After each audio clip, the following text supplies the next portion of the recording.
وہی نامکمل ہے، شاید اس کے پاس بینائی نہیں۔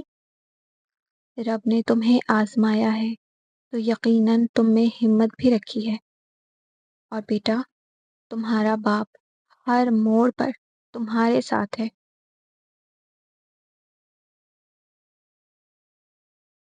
اندلب ان کے الفاظ میں پناہ ڈھونڈنے لگی، جیسے اس کی ٹوٹی ہوئی روح کو پہلی بار کوئی مرہم ملا ہو۔ باپ کی بات سنتے ہی اندلب نے آنسو پہنچتے ہوئے اٹل لہجے میں کہا، بابا میں اشر کو معاف نہیں کروں گی، اس نے جو کیا وہ معافی کے لائق نہیں۔ حسن صاحب نے نرمی سے اس کا ہاتھ تھاما۔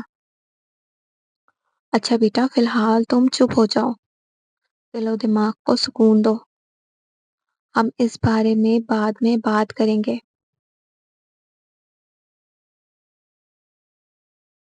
وہ جانتے تھے اندلب بے حد حساس ہے اور ابھی جذبات میں ہے، لیکن دل میں وہ یہ بھی سمجھ رہے تھے کہ اشر کا مقصد اندلب کو دکھ دینا نہیں تھا۔ اس کا ہر قدم، ہر فیصلہ صرف اندلب کی بھلائی کے لیے تھا، لیکن وہ یہ بات جانتے تھے کہ اندلب کو سمجھانے کا مناسب وقت ابھی نہیں ہے۔ انہوں نے دل میں سوچا، کبھی کبھی نیکی بھی غلط وقت پر کی جائے تو وہ زخم بن جاتی ہے، اور شاید اشر نے بھی یہی غلطی کی ہے۔ انہوں نے بیٹی کے سر پر ہاتھ رکھا، اللہ بہتر کرے گا، بیٹا تم بس خود کو مضبوط رکھو۔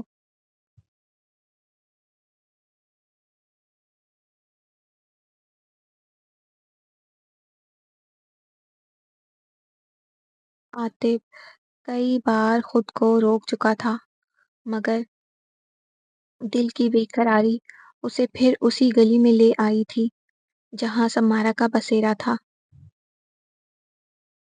2 دن سے وہ روز وہیں کھڑا سمارا کا انتظار کرتا رہا، مگر وہ نہ دکھائی دی، نہ اس کی کوئی خبر ملی۔ آخر کار بے چین ہو کر لوگوں سے پوچھتے پوچھتے وہ اسی دروازے پر جا پہنچا جہاں 2 برس پہلے سمارا نے دکھ اور بے بسی کے دن کاٹے تھے۔ دروازے پر دستک دی، کچھ لمحوں بعد وہی مہربان عورت باہر آئی جس نے کبھی سمارا کو پناہ دی تھی۔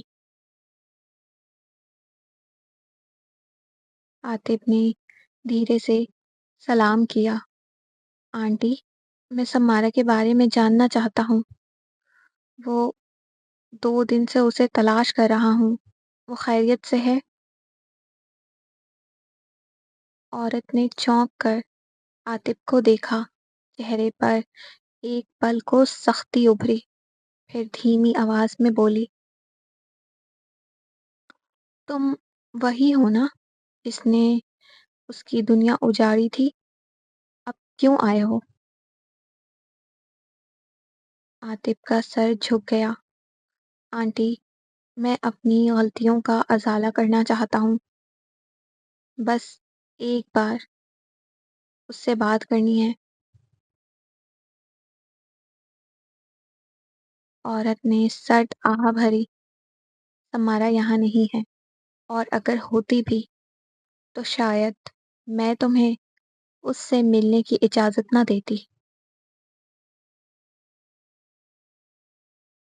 یہ سن کر عاطف کے دل پر جیسے چوٹ لگی ہو، مگر وہ خاموش کھڑا رہا۔ شاید یہ اس کی سزا کا دن تھا۔ آنٹی پلیز آپ اس کے بارے میں اگر کچھ بھی جانتی ہیں تو بتا دیں، میں بہت پریشان ہوں۔ اس کا لہجہ التجائی تھا۔ عورت سرد مزاجی سے آنکھیں جھپکاتی ہوئی بولی، پریشان؟ تم تم جیسے لوگ صرف ڈرامے کرتے ہیں، تمہیں انسان کہنا بھی درست نہیں ہوگا۔ کیا جانتی ہوں میں اس کے بارے میں جو تم نے اس کے ساتھ کیا؟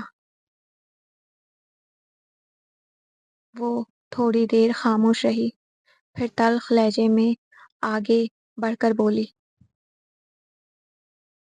کیا سننا چاہتے ہو اس کے بارے میں؟ سن لو۔ وہ زندہ لاش تھی جو زبردستی کے دیے گئے سانسوں کا بوجھ اٹھائے ہوئے جی رہی تھی۔ اگر وہ مر گئی ہے تو میں شکر ادا کرتی ہوں کہ اسے اس تکلیف سے نجات مل گئی۔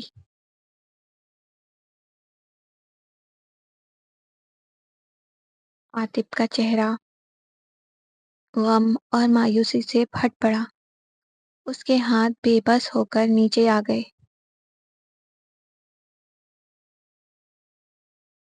تم نے اسے جیتے جی مار ڈالا صرف اس لیے کہ اس کے بھائی نے تمہاری معذور بہن سے شادی کرنے سے انکار کر دیا تھا، یا صرف اس لیے کہ اس نے تم سے محبت نہیں بلکہ وقت گزاری کی تھی؟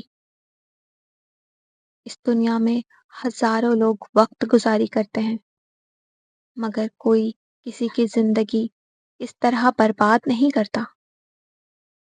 میں دعا کرتی ہوں کہ وہ تمہیں کبھی نہ ملے۔ چلے جاؤ یہاں سے۔ عورت نے عاطف کے منہ پر دروازہ بند کر دیا۔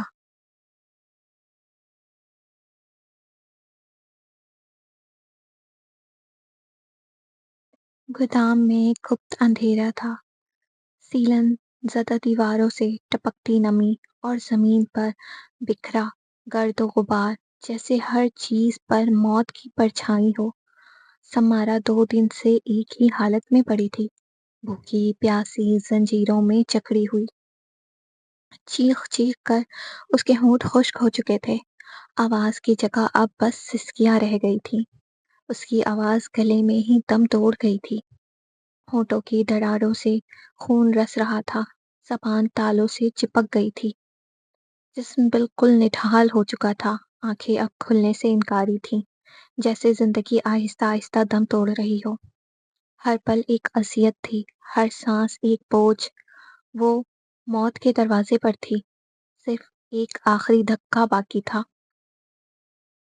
اچانک چھڑاک ایک زوردار آواز نے خاموشی کو چاک کر دی۔ گودام کے لوہے کے دروازے پر رکھی زنگ آلود زنجیر کسی نے کھولی تھی۔ وہ آواز گویا اس سناٹے پر بجلی بن کر گری۔ سمارا کا جسم ایک لمحے کو کانپا، پلکیں لرزیں، پر وہ خود کو ہلا نہ سکی۔ کسی کے قدموں کی چاپ اب اس کے قریب آ رہی تھی۔ موت آئی تھی یا کوئی معجزہ؟ نڈھال آنکھوں سے سمارا نے سامنے دیکھا۔ سب کچھ دھندلا، دھواں دھواں سا تھا، گرد و غبار سے بھری فضا میں اسے بس ایک ہی چیز صاف دکھائی دی، سیاہ چمڑے کے بوٹ جو آہستہ آہستہ اس کے قریب آ رہے تھے۔ دل کی دھڑکن ایک بار پھر تیز ہونے لگی، جیسے موت نے اپنا روپ بدل کر واپسی کی ہو۔ وہ رکا، سمارا کی سسکتی نگاہوں کے سامنے وہی چہرہ آ کر ٹھہرا، وہی نوجوان، وہی درندہ جسے اس نے جیل کی کال کوٹری تک پہنچایا تھا، لیکن آج وہ آزاد تھا اور وہ قید۔ وہ نوجوان ہنکارا بھرتے ہوئے سامنے رکھی کرسی پر پیر چڑھائے سکون سے بیٹھ گیا، جیسے شکار کو مکمل قابو میں پا کر اب بس کھیل کا مزہ لینا باقی ہو۔ کتنے دن گزر گئے سمارا، تمہاری چیخیں بھی اب تھک گئی ہوں گی، ہے نا؟ اس کی آواز میں زہر گھلا ہوا تھا اور آنکھوں میں وہی پرانا انتقام دہکتا تھا۔ زمین پر بکھرا سمارا کا وجود اب ایک لاش کی مانند لگ رہا تھا۔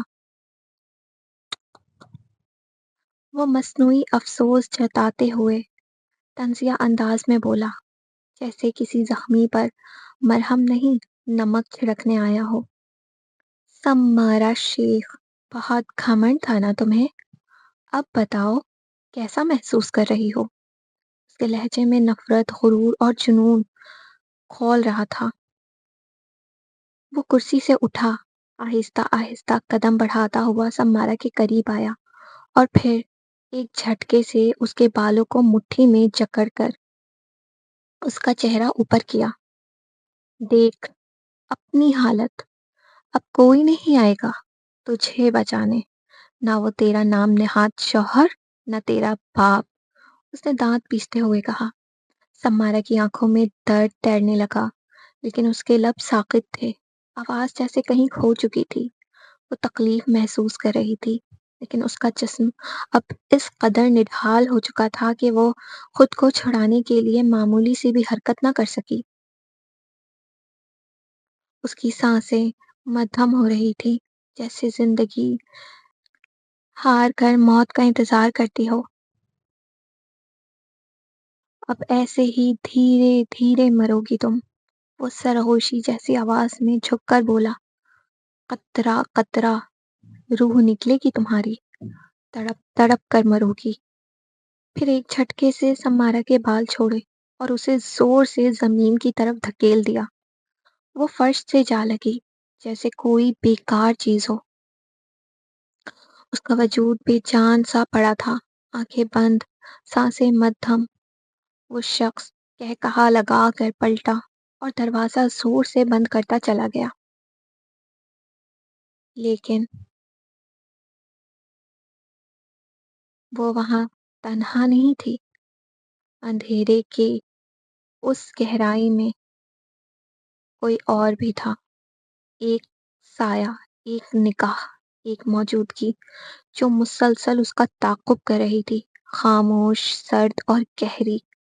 یہ صرف معمولی اغوا نہیں تھا، یہ کوئی کھیل تھا، ایک ذہنی شکنجہ، ایک بے رحم منصوبہ، اور کہیں نہ کہیں وہ جو پردے کے پیچھے تھا، یہ سب اسی کی چال تھی، اصل ماسٹر مائنڈ جو اب بہت جلد سامنے آنے والا تھا۔ آج کے ایپیسوڈ کا اختتام ہوا، تو آپ لوگوں کو ایپیسوڈ کیسی لگی اپنی رائے کا اظہار کامنٹ سیکشن میں ضرور دیجیے گا، مجھے بتائیے گا۔ مجھے آپ لوگوں کے پیارے پیارے کامنٹ کا انتظار رہے گا۔ میری ویڈیو اور چینل کے لنکس کو اپنے دوستوں پیاروں میں شیئر کر دیں۔ ملتے ہیں نئے ایپیسوڈ میں۔ اللہ حافظ۔